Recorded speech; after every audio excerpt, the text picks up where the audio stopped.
এখন থেকে প্রতিবার করলা ভাজি হবে ঠিক একই রকম। যদি আপনি আমার দেখিয়ে দেওয়া টিপসটি ব্যবহার করেন তাহলে অবশ্যই আপনার করলাগুলিও হবে একদম ছবির মতো সবুজ।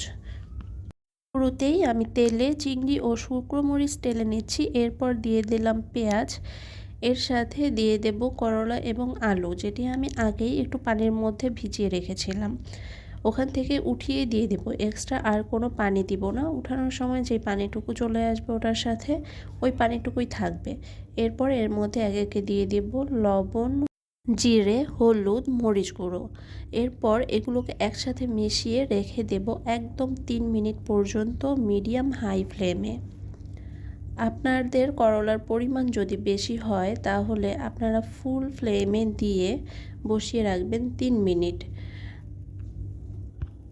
ভিডিওতে যেরকম দেখতে পাচ্ছেন আমি মশলাগুলো করলার সাথে মিশিয়ে একদম ছড়িয়ে চেপে চেপে বসিয়ে দিচ্ছি। আপনারাও ঠিক এভাবে পুরো কড়াই জুড়ে ছড়িয়ে করলাটি ভাজতে দিয়ে দিবেন এবং টানা 3 মিনিট পর্যন্ত মিডিয়াম হাই ফ্লেমে ভাজার পরে আপনারা এটি উল্টে দিবেন। এরকম করে ঠিক 3 থেকে 4 বার 3 মিনিট পর পর আপনাদেরকে উল্টে দিতে হবে।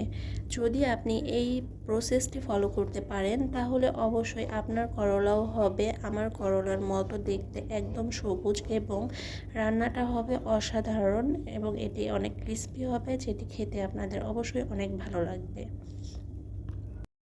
রান্না করার সময় অবশ্যই মনে রাখতে হবে চুলার ফ্লেম আর বাড়ানো বা কমানো যাবে না।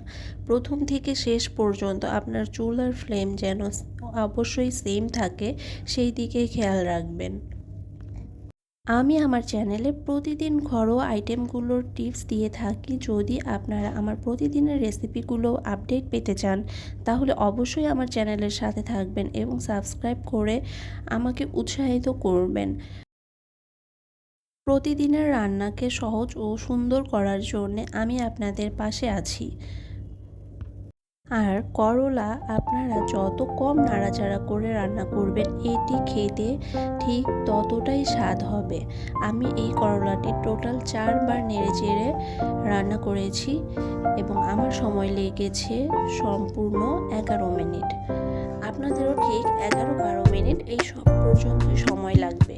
যদি আপনারা আমার দেখিয়ে দেওয়া ট্রিক্সটি ফলো করেন তাহলে অবশ্যই আপনারা মনে রাখবেন যে প্রতি 3 মিনিট পর পর আপনাকে করলাটি উল্টে দিতে হবে, তাহলে আপনার করলাটি পুড়েও যাবে না, আবার একদম সেদ্ধর মতো সাদা সাদাও হয়ে যাবে না। আপনার করলা থাকবে একদম সবুজ এবং ক্রিস্পি এবং ভেতর থেকে সেদ্ধ হয়ে আসবে ভালোভাবে এবং খাওয়ার সময় আপনার করলায় কোনো রকম গন্ধও থাকবে না। যেহেতু আমি এখানে চিংড়ি মাছ ব্যবহার করেছি, আপনারাও ট্রাই করবেন করলার মধ্যে চিংড়ি দিয়ে রান্না করতে, তাহলে বাড়ির সবাই খেতে খুব পছন্দ করবে। এমনিতেই এটি খুব তেতো হওয়ার কারণে অনেকেই খেতে চায় না। এই সমস্যার সমাধানের জন্য আপনারা অবশ্যই আমার টিপসটি ফলো করবেন এবং একবার যখন খাবে এবং এর স্বাদটি পেয়ে যাবে তখন অবশ্যই প্রতিবার করলা খাওয়ার সময় আর আপনাকে জোরাজুরি করতে হবে না কাউকে। ধন্যবাদ এতক্ষণ আমার চ্যানেলের সম্পূর্ণ ভিডিওটি দেখার জন্য।